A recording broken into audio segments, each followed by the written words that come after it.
I'm gonna let folks come on in. Blessings in abundance, blessings in abundance. Okay.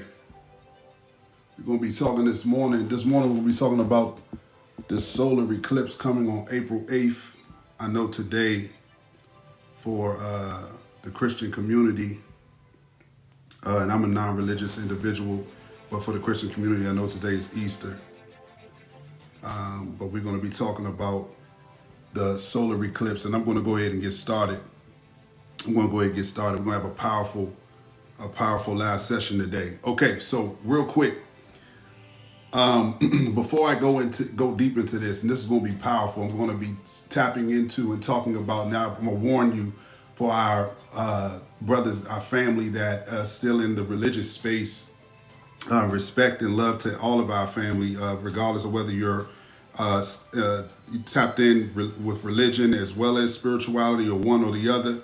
Blessings to everybody. It doesn't matter. Everybody is welcome. But I'm going to warn you that there's going to be some aspects of this session that's going to be deep. So I'm going to forewarn us. We're going to be, so today, blessings and abundance to everybody. Let me preface this before I get started. Let me preface and let me set some context really quickly. Let me set some context. First, if you're new here, you don't know who I am. My name is Tay the Seer. Okay, that's my public name, Tay the Seer. You can look on my page. I've had several what I call prophetic readings, and prophecies and readings are the same thing, but I utilize both terms to be inclusive because obviously we have family that connect more with the religious term, and then those that connect more with the term of reading, which is more of a secular term. So I put them together, but I've had several prophetic readings that have been foretold and have come to pass. You can look on that page even as recently as the situation with Diddy. But there's several on the page. And I want to make a distinction before I get started today, and I want to set a context, and I want to preface what I'm about to say so that you can understand the depth of it. First, let me make this distinction that there is a difference between a seer and a prophet, a seer and or a reader. Okay, there is a difference, and I'm going to give you really quickly. I'm going to go into the text to give you that context really quickly. It's Isaiah 29:10, and again, I'm a non-religious spiritual leader in our community, and I'm serving the indigenous people of the earth as well as the righteous of all cultures and backgrounds, helping us to reconnect to our divine identity and execute our purpose in this time. So real quick, Isaiah 29:10, it says this, and I'm going to pretty much paraphrase this. It says, I close the eyes of the prophet, but I cover the head of the seer. You can go look at this, look this up yourself. Isaiah 29:10. It says, I close, it's talking about God. It says, I close the eyes of the prophet, cover the head of the seer.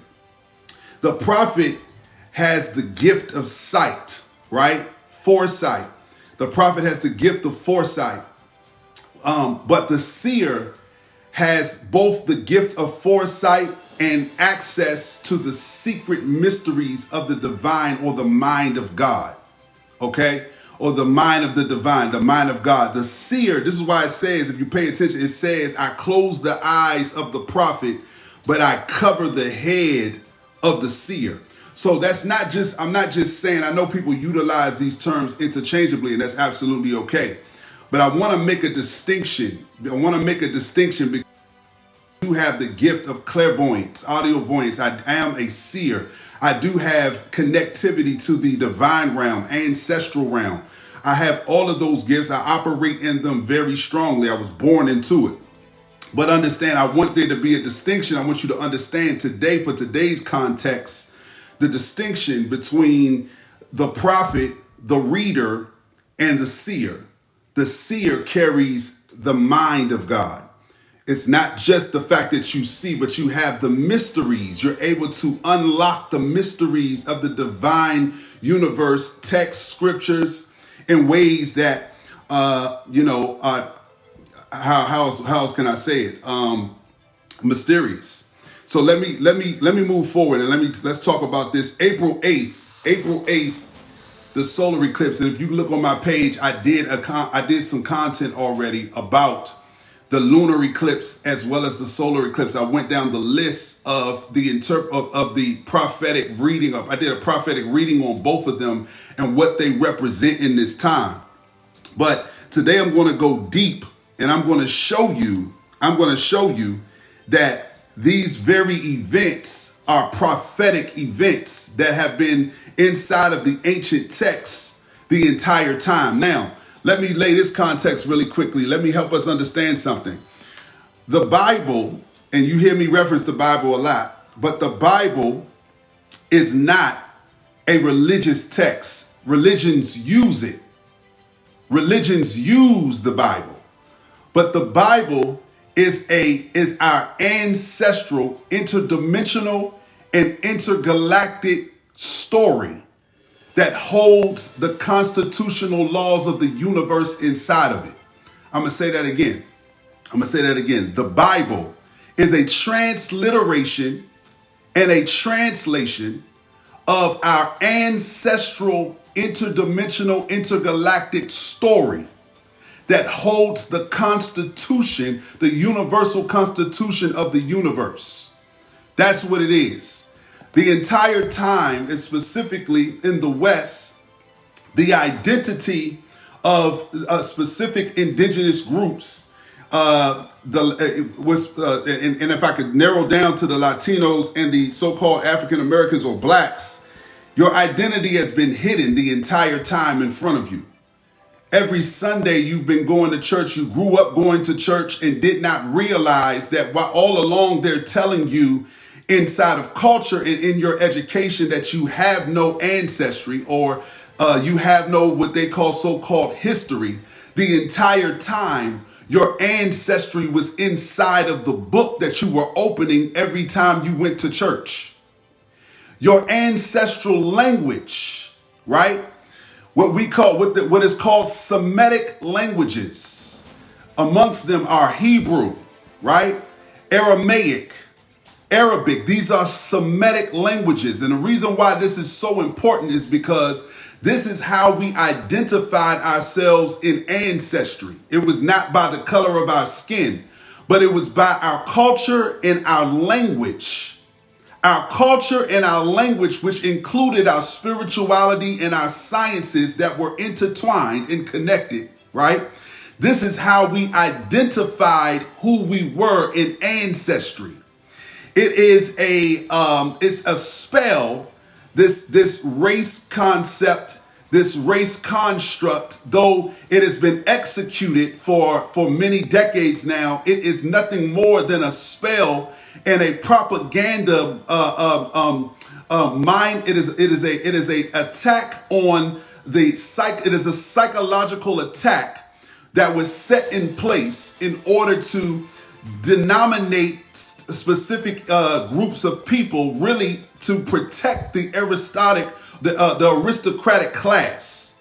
So race, though obviously it's been executed in multiple ways, economically and otherwise over decades, I need us to understand that it is absolutely a fallacy and it is the least intelligent way to identify a group. Let me say why.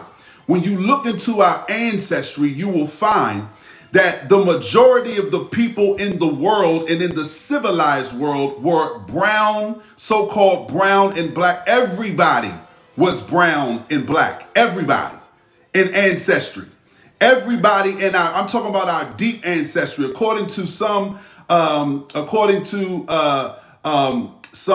scientific institutions, and this is, of course, theory because a lot of what we call science is still theoretical.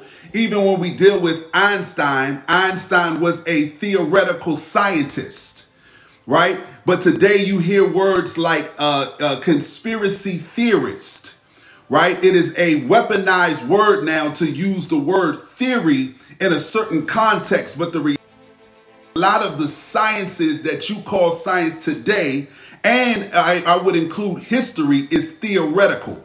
Specifically as it relates to the Eurocentric viewpoint, right?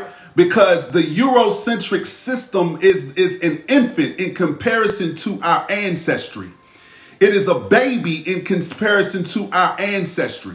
So they are still trying to figure out a lot of things, still don't have a lot of things down, even when we are dealing with their translation and transliteration of our ancestry in books such as the Enuma Elish, the tablets of Thoth, right? The Epic of Adapa. When you look into these translations, you still have to use discernment even with those translations, because understand that our information always had a divine connectivity, a spiritual connectivity. In other words, there are things that you pick up in your DNA. There are things that your DNA and your spirit picks up on through the information you read from your ancestors, that the Eurocentric scientists do not have the gift. And I'm not saying, I don't want to speak for all of them, but many times do not have the gift or the insight to tap into or to understand.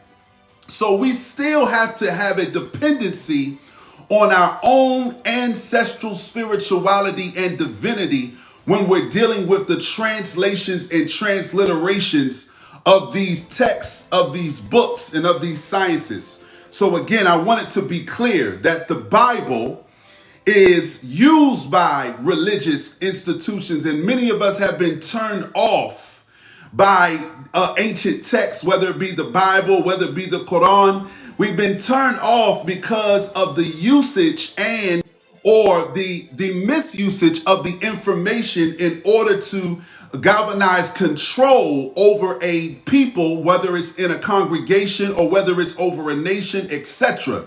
But it's very imperative and important that we put these texts into context and understanding. I'll say it one more time before I move forward, that the Bible is a translation and a transliteration of our ancestral, interdimensional, intergalactic story that holds the universal constitution of the constitutional law of the universe inside of it, right? It all started with our ancestors.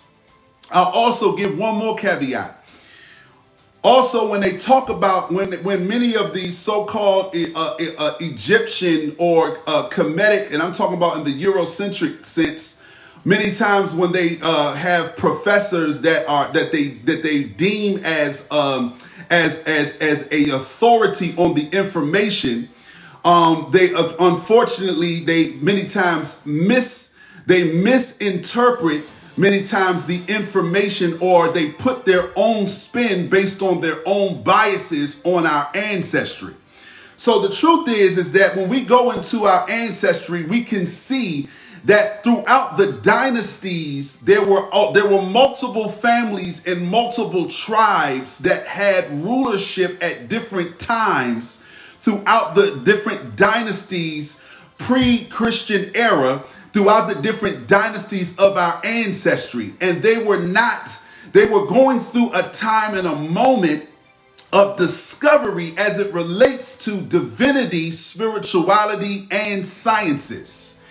And many times, even within our community, we see that people present the information in a lopsided way because they make a specific era of our ancestries all right. When I say all right, meaning that they say that a specific dynasty had all the information or had all, and it's just not true. It was a journey that our ancestors went through to land at the place where we eventually became what they translated us into, which is a children of Israel, right?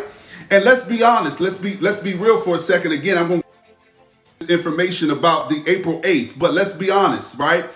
That even when we deal with these tribes, right, we got to realize that when we go back into the authentic information and we understand our ancestries with some form of clarity, that ultimately there was an indigenous people of the earth. Right. And eventually, as time went forward, there was a distinction within the indigenous people of the earth because there was an indigenous people that started to operate lawlessly and started to side with interdimensional beings who were creating spliced versions of interdimensional people. And then there was the distinction of those who stayed true to the divine universal laws, which is how we ended up breaking off and creating tribes such as Israel. So understand that when you deal with the distinction, understand Israelites were still Kemetic people or Egyptians themselves. It would be like saying in America that you have Muslims, you have Christians, you have all these, you have Hindus, but all of them are citizens of America. Understand that the Israelites were still Egyptian or Kemetic citizens. They all were Egyptians by nationality. Okay, so I'm laying down this foundation. This context was very key and very important so that we can understand the prophecies that have been passed down to us through these ancient texts that have been translated and transliterated. So let's get to the point, because we're talking about this April 8th event that is coming and the impact it will have. My claim is that these events have been prophesied all the way back in our ancestry and translated or transliterated into the Bible. Okay, so I'm going to take you there right now. First, let's go to Job. We're going to go to Job 2nd chapter. I'm going to read really quickly Job 2nd chapter. I'm going to start with the verse that actually says what's about to happen. Then I'll go back and read down so that you can have a firm context on exactly what's happening and the fact that everything this text is saying is actually unfolding in front of our eyes. This is why it's important, family, that you start to realize again what these texts are, that they are holding your ancestry and your divinity at the same time. Check this out. It says in Job 2:31, the sun will be turned to darkness. Everybody stay with me.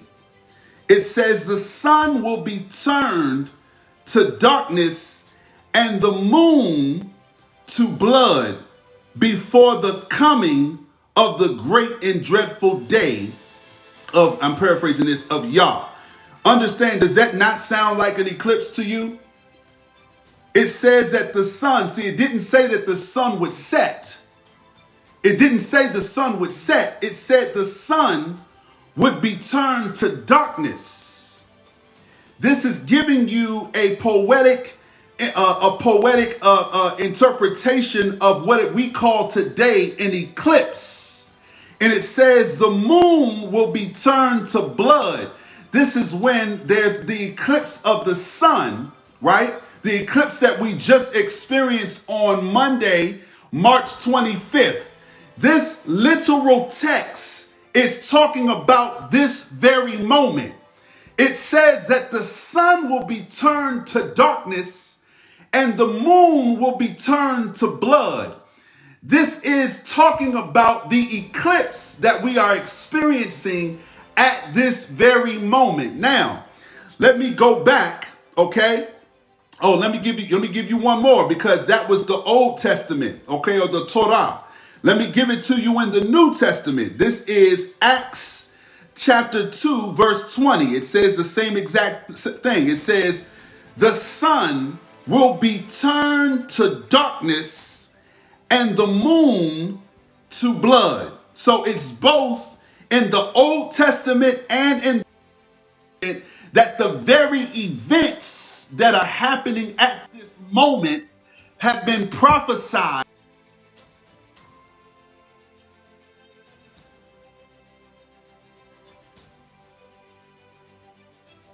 by our ancestors, which is why I always tell us, family, that your ancestry births your spirituality. Your spirituality births your morality. Your morality births your authority, and your authority equals your power. So understand that this was prophesied thousands of years ago in the text, both in the New Testament and in the Old Testament, it says that the sun will be turned to darkness and the moon will be turned to blood. Now, stay with me. This is very important. Now, let me give you more context of what it says exactly will be happening at the time in which this happens. But before I do that, let me give you one more. Let me give you this because in the religious world and institutions, they have shunned the practice of the divination practice of astrology or understanding of the signs of the stars. But I'm going to go to the text right now, and I'm going to back up the fact of what that text says. I'm going to go to Genesis 1:14. This is the King James Version for those that want to go look it up. It says this. It says, and God said, let there be lights. That means stars. Let there be lights in the firmament. Another word for firmament is dome. Let there be, or the heavens. Let there be lights in the firmament of the heavens, is what it says. To divide the day from night. And it says, and let them be for signs. Let them be for signs. And then it says, and for seasons, days, and years. So you see there that when you get closer to the transliteration, because see, there are some translations that will cut out certain words to lock you out of the real revelation, insight, and understanding of what the text is conveying, right? It says right here that let these lights inside of the firmament, hear me, inside of the firmament or in the heavens, it says, let them be for signs. So now we can go back to the text in both Job chapter 2 and Acts chapter 2. Check this out. Now it makes sense when it says that the sun will be turned to darkness and the moon will be turned to blood. But here's what it says is going to be happening. Pay very close attention to what I'm telling you, because this is super important. If I back up a little bit in Job 28, right? That's just a few verses before Job 31, which is what I just read when it said the sun will be turned to darkness, the moon will be turned to blood. Check this out. Here's what it says. It says, and afterward, it says, I will pour my spirit out on all people. Your sons and daughters will prophesy. Everybody stay with me. This is very important. Your old men will dream dreams. Your young men will see visions. And it says, even my servants, both men and women, I will pour out my spirit in those days. Check this out. This is important. And I will show wonders in the heavens. Did it not just say that in Genesis 1:14? I will show wonders in the heavens and on earth. All right, I'm going to stop right there. This is very key and very important. Everybody stay with me. It says that during the time of these eclipses, remember it says, right, this is verse 28, but verse 31 says the sun will turn to darkness, the moon will turn to blood. It says, at this time, I will pour my spirit out on men, on my people. Let me help you understand what this actually means. This is not religion. Everybody stay with me. This is very important.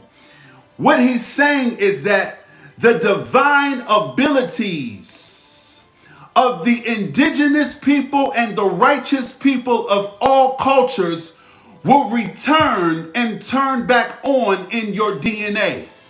Have you not noticed in this time that we are seeing more seers, more prophets, more readers than we have ever before?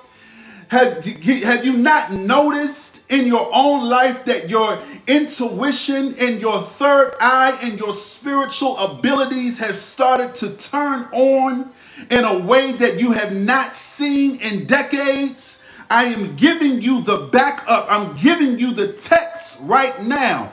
Your ancestors knew thousands of years ago that these eclipses were a sign and a signal that at this moment, the spirit, the divine spiritual power that has been hidden inside of you would literally awaken at this moment. This is very, very important.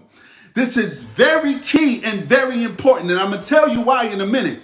But it says it right here that he will pour out his spirit upon the people.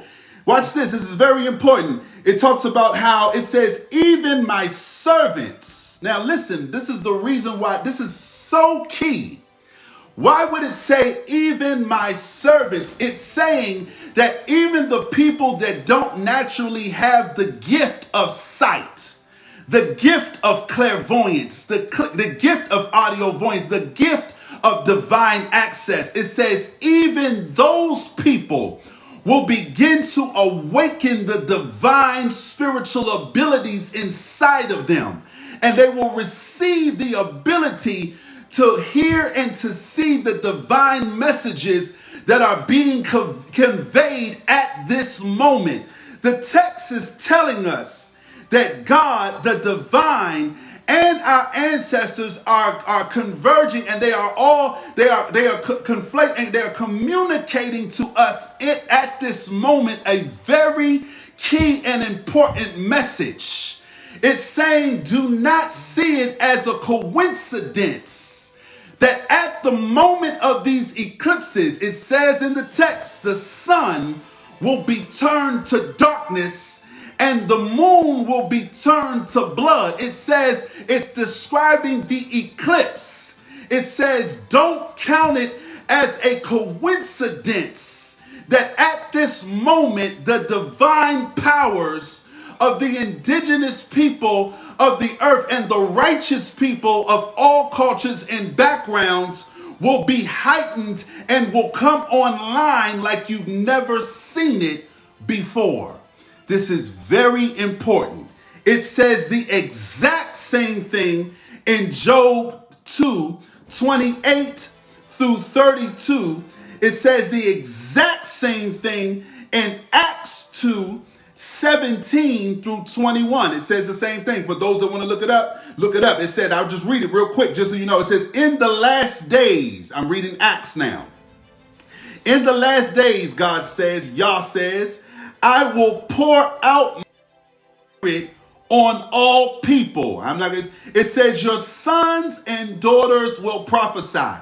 It says the same exact thing. Your young men will see visions. Your old men will see dreams. It says the exact same thing verbatim in Job, the Torah, Job in the Old Testament, Job 2:28 through 32, Acts 2:17 through 21. It says the exact same thing. So that means that this prophecy from Yah and from our ancestors was absolutely important.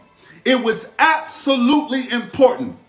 And it says something very curious because in Acts, it says that this will happen before. Everybody listen, this is very, very important.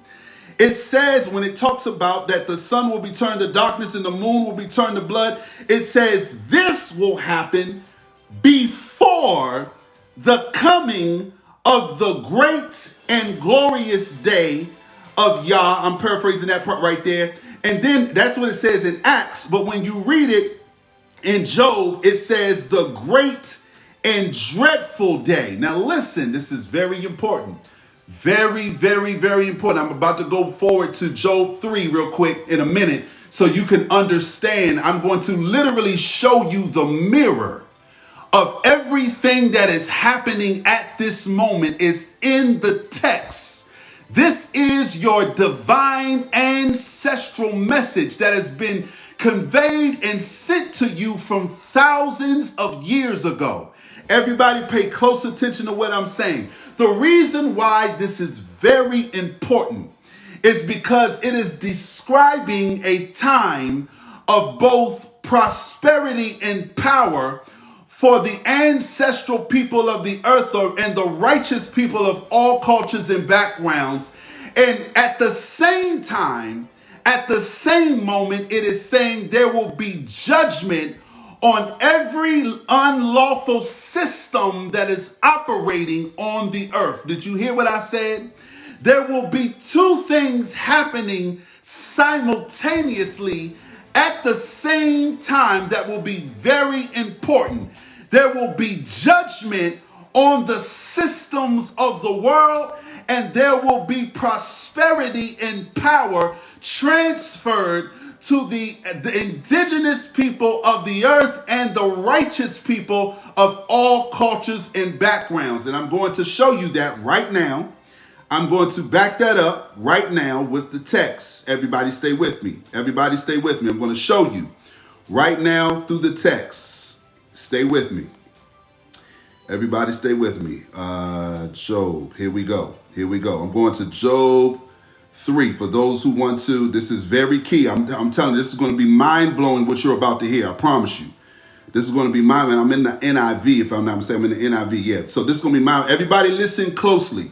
Because after that text, right, where it says that those things, the eclipse will happen before the great and dreadful day, or the great and glorious day of Yah. Here's what it says in Job 3. It said, the title, check this out. The title is The Nations Judged. Everybody pay attention. This is very important what I'm telling you. Here's what it says verbatim. It says this: in those days and at that time, when I restore the fortunes of Judah, or you, this is again going back to our ancestry, and Jerusalem. Okay, so that's I'll talk about that translation later. Judah and Jerusalem, that's going back to the indigenous people of the earth who became Israelites. Check this out. It says, when I restore their fortunes, I just told you, and it says, I will gather all nations and bring them down to the valley of Jehoshaphat. We'll talk about that later. Keep going. There I will put them on trial for what they did to my inheritance, my people, Israel, right? You're talking about the ancient people, Israel, because they scattered my people among the nations. Everybody stay with me. Stay with me. The systems of the world scattered my people among the nations and divided them up. My land. Divided them up my land. And watch this, watch this. They cast lots for my people. Listen to this. This is very important. And traded boys for prostitution, and sold girls for wine and drink. Is that not describing humans in traffic? I gotta say it a certain way because I'm on this platform. Is that not describing that the systems of the world have been putting humans in traffic? Listen to what I'm saying. You got to catch the code of what I'm saying. I got to say it a certain way. It said right here, right at this moment, it said that it would return the fortune of the indigenous people of the earth, who were later translated as the righteous Israel, right? And it says that I'm going to restore them. Now, let me give you context. This is very important. And at the end of this, in verse 4, it says, because, first of all, they divided and scattered my people among all the nations. We know that that happened. As a matter of fact, if you go and look at a 1940s map of Africa, everybody listen to me very closely. If you look at a 1940s map of Africa, you will notice a place called the Kingdom of Judah. Understand that you will notice a place called a kingdom of Judah, and understand that that kingdom established after a migration from what we call Kemet or Egypt, a migration that happened and went down to West Africa. And from there were other tribes surrounding the kingdom of Judah that had sold the kingdom of Judah, that specific location, into slavery and sent them to the world. Now understand, so I'll get into other parts later, but understand this. This is the context that this actual history has actually happened, and it is our ancestry that mirrors this. So listen, it says, I'm coming to judge systems. Check this out. And it says, the way you'll know who I'm talking about is because these very systems are trading boys for prostitution and selling girls for wine to drink. That is humans in traffic. Do you not see in the news right now, there is a mogul named Diddy in America that is being accused of humans. See, understand something. I'm not even dealing with the person. I ain't tripping off Diddy himself. I ain't dealing with the person. What you see is the beginning of the judgment that has been prophesied right inside of our ancestors.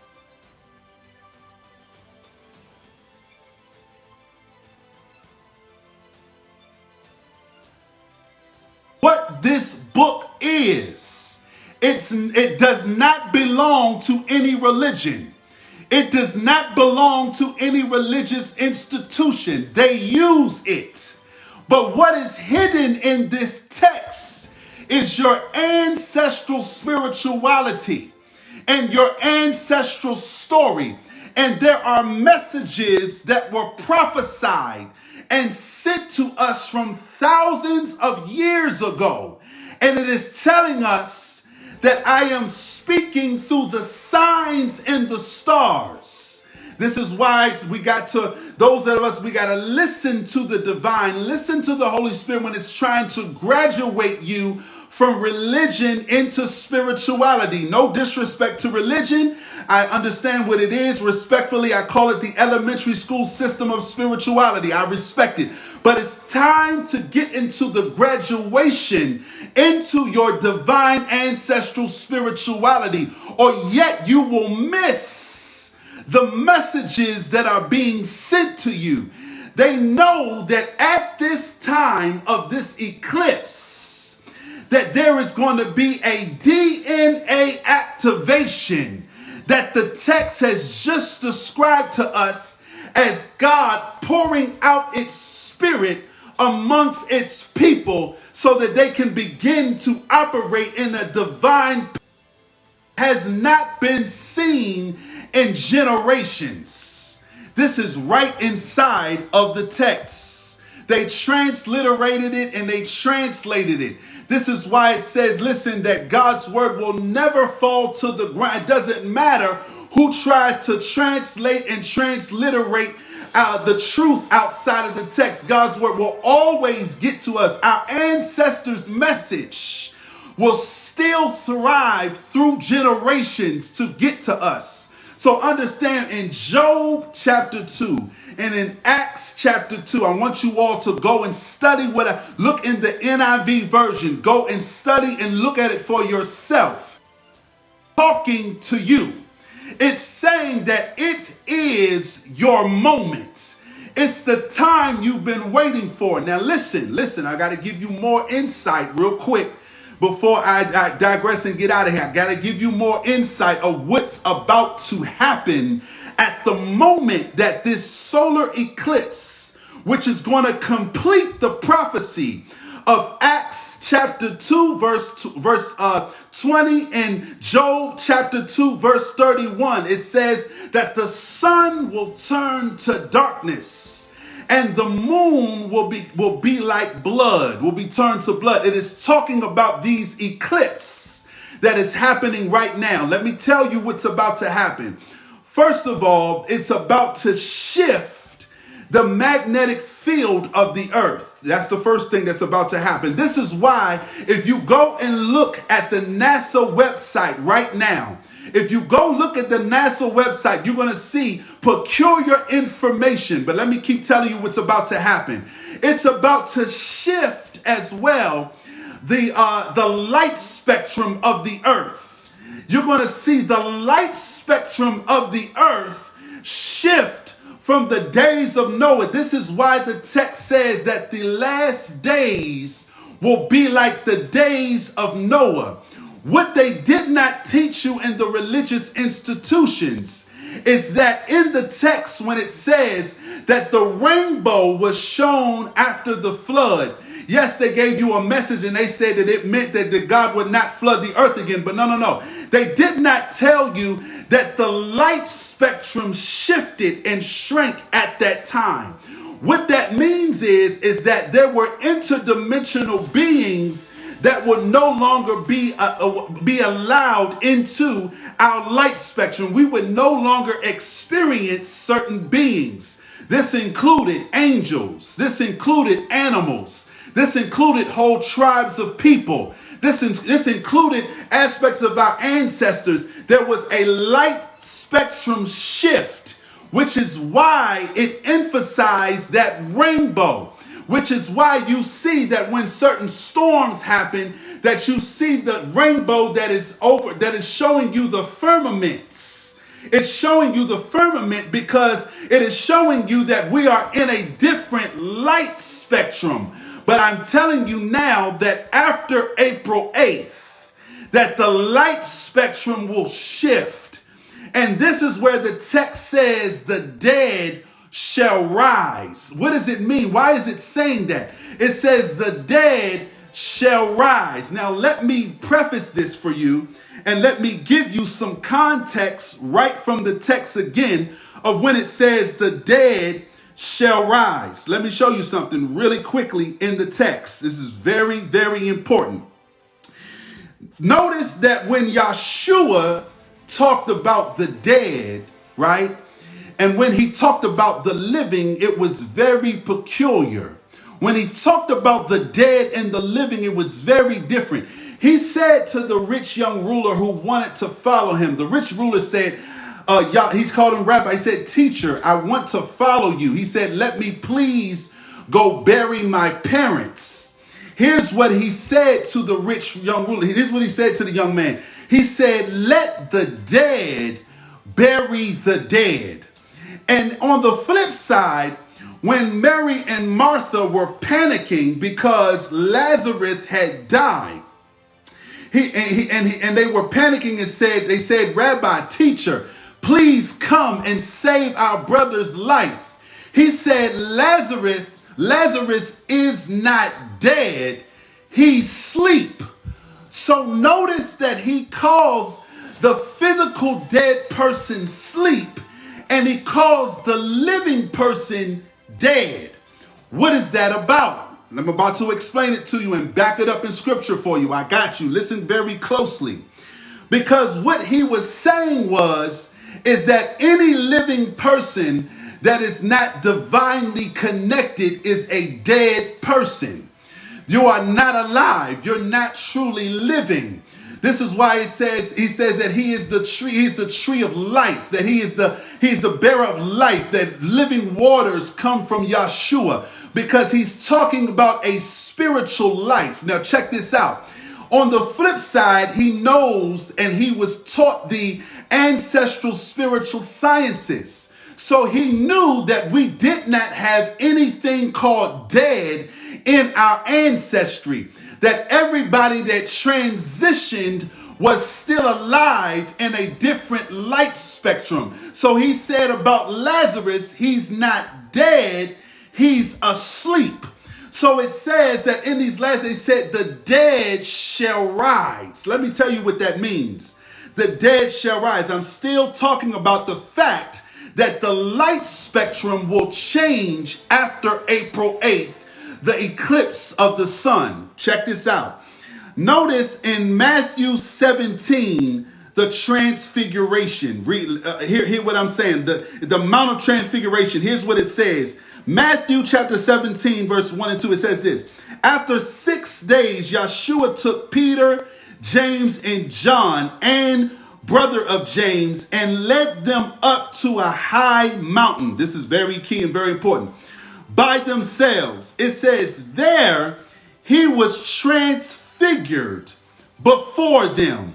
His face shone like the sun, and his clothes became white as light. Check this part out. But just then there appeared before them Moses and Elijah. Everybody pay attention to what I'm telling you. It is saying in Matthew 17, verses 1 through 3, that something happened and Yeshua took them to a strategic place where the light spectrum was different. And it says that he shifted or transfigurated into a spiritual form and began to commune with so-called dead people, Moses and Elijah, who was his ancestors. It says Yeshua communed with the so-called dead. In other words, this is a scripture that's correlating when it says that in the last days, the dead shall rise. Now, what did the text say in Job 2 and in Acts 2? What did it say? It said that your young men will prophesy, will see visions. Pay attention. Your young daughters and sons will see visions, and it says your old men will dream dreams. In other words, what it's saying is that they will have new divine spiritual sight.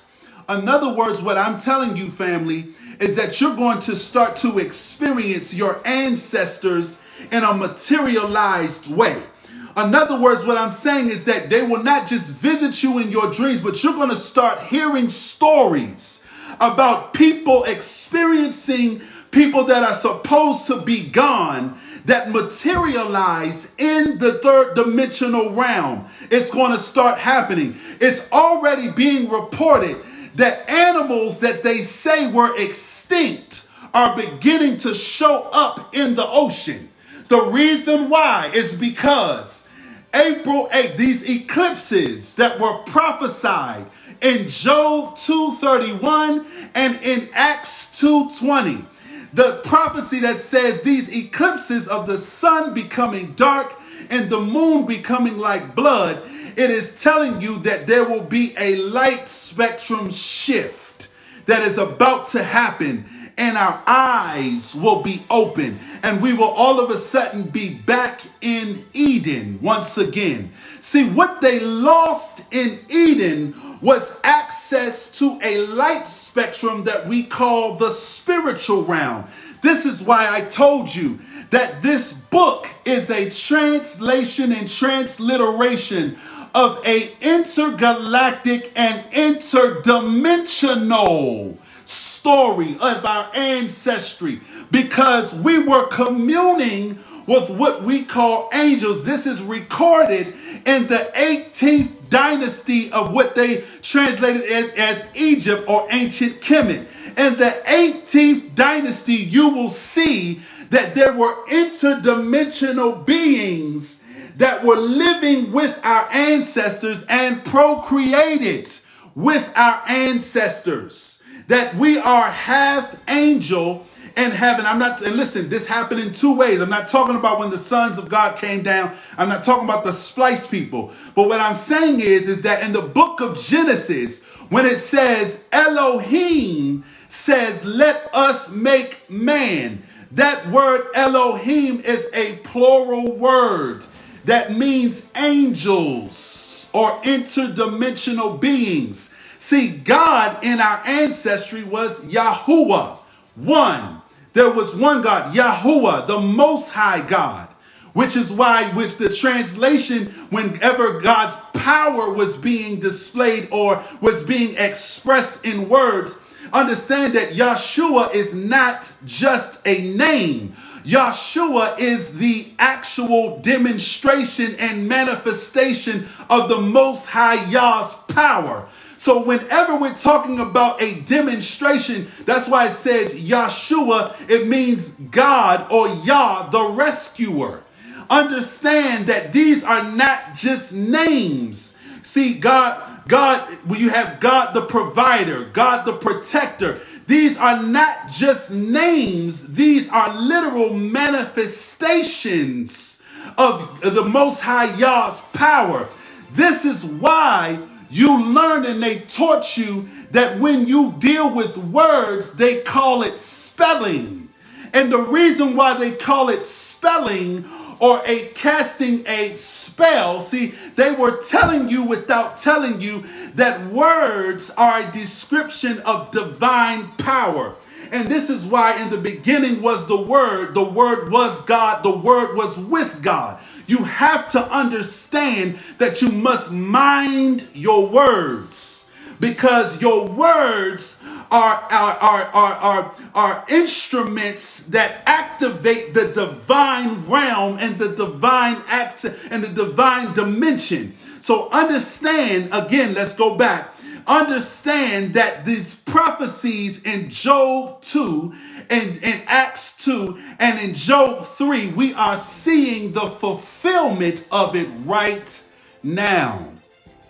And understand this is very important. Every seer and every prophet, every reader, it is absolutely imperative that we declare the word of Yah at this time. So you don't realize that Yah's word cannot be manifested until we declare it. This is how the system works.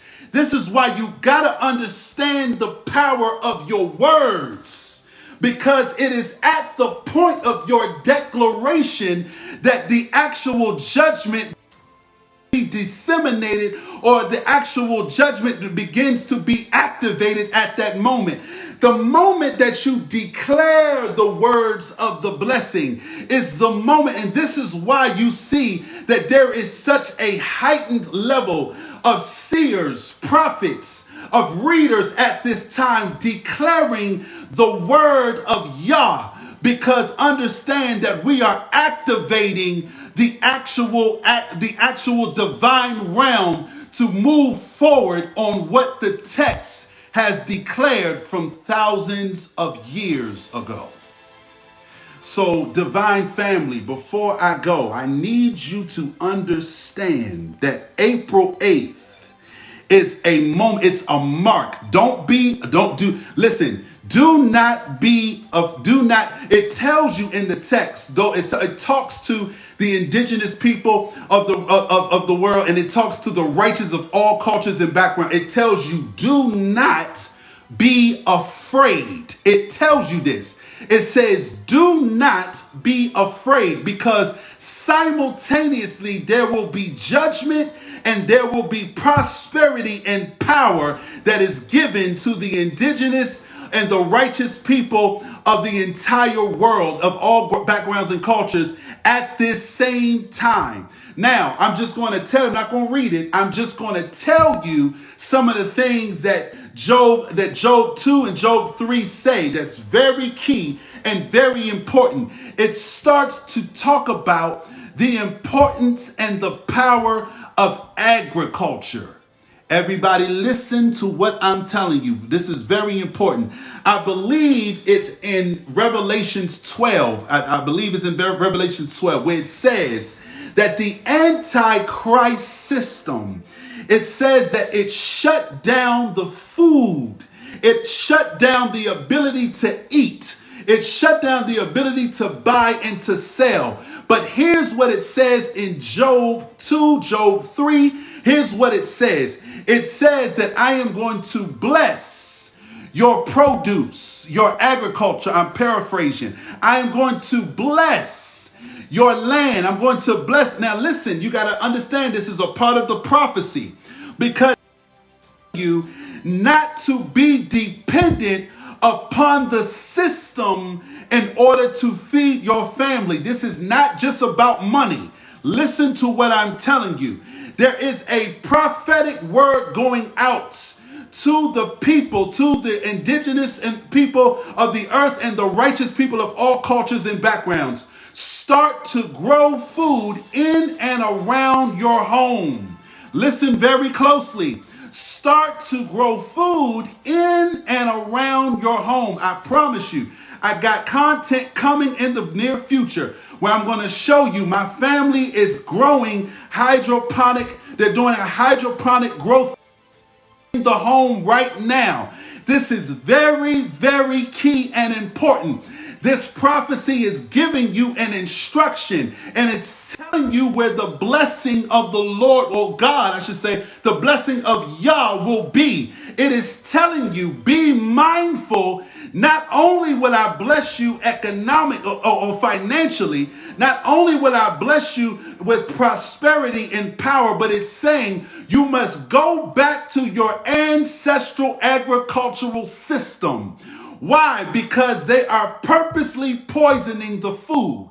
Listen very closely. And the reason why this is so important, because the divine, spiritual, scientific system of our ancestors knows and has described that the pineal gland speaks directly to the power or is aligned with the power of the sun. There is a divine power that is operating between the sun and your pineal gland. Understand, it's called the Arcadian system. It is and listen, that system is so important, not just to tell your body how to sleep.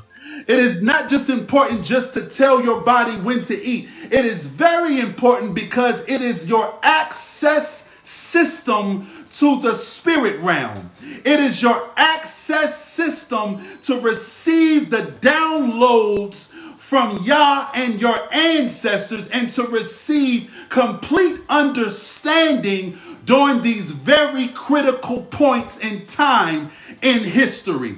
So understand, there is a concerted effort to cut you off from your divine access. So you must begin to pay attention to the prophetic word that's been sent to us from thousands ago. It says begin to, and don't panic. It just says begin to prepare yourself. As you move forward, begin to grow your food in and around your home, because Yah says, I'm going to bless your agriculture to ensure that you reconnect and remain connected to Yah and to Yah, Yahuwah, and your ancestors from this point forward. This is the prophetic understanding of what March 25th, the lunar eclipse, and April 8th, the solar eclipse represents. I have given you, divine family, the actual divine insight. For our family that still is connected to the religious systems, I've shown you right in the text that this is prophesied. And it is said that the sun will be turned to darkness and the blood. These are signs. I showed you in Genesis 1:14 that the lights or the luminaries or the stars inside of the heavens will be utilized as signs for Yah to communicate with us. So understand, divine family, we are at the point of transition where the wealth of the wicked will be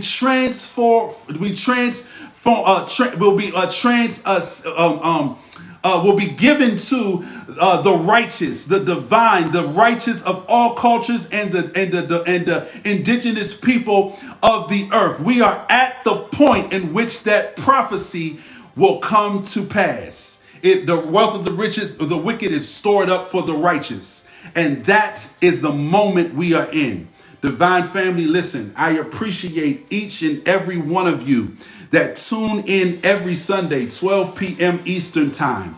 that tune in on Wednesdays at 7:30 p.m. Eastern Time, because we are at a critical point where our seers, our prophets, our readers are to be instruments of the voice of Yah at this moment to prepare us for what's about to happen. I am telling you now to fear not and to be in divine connectivity to the Most High Yah, and to be connected to your ancestral spirituality. Get reconnected to your divine identity at this moment, because this is the moment our ancestors have been waiting for.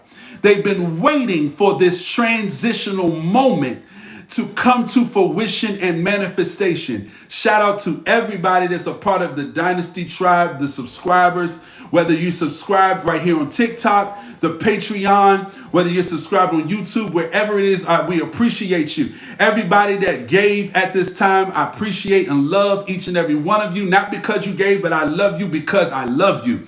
But I appreciate the fact that you have sold into the mission of the Divine Dynasty movement, the Divine Dynasty family. I appreciate each and every one of you. My mission is to transform the systems of this world by transforming the minds of the divine family of the earth, the indigenous people of the earth, and the righteous of all cultures and backgrounds. I want you all to let this permeate in your spirit over the next 7 days until the solar eclipse happens.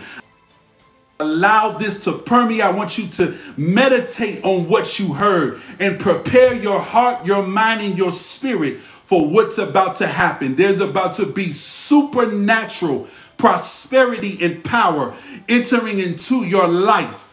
Prepare for what's about to happen. I love you, family, each and every one of you. And I'll see you next Sunday. Thank you so much. I love y'all.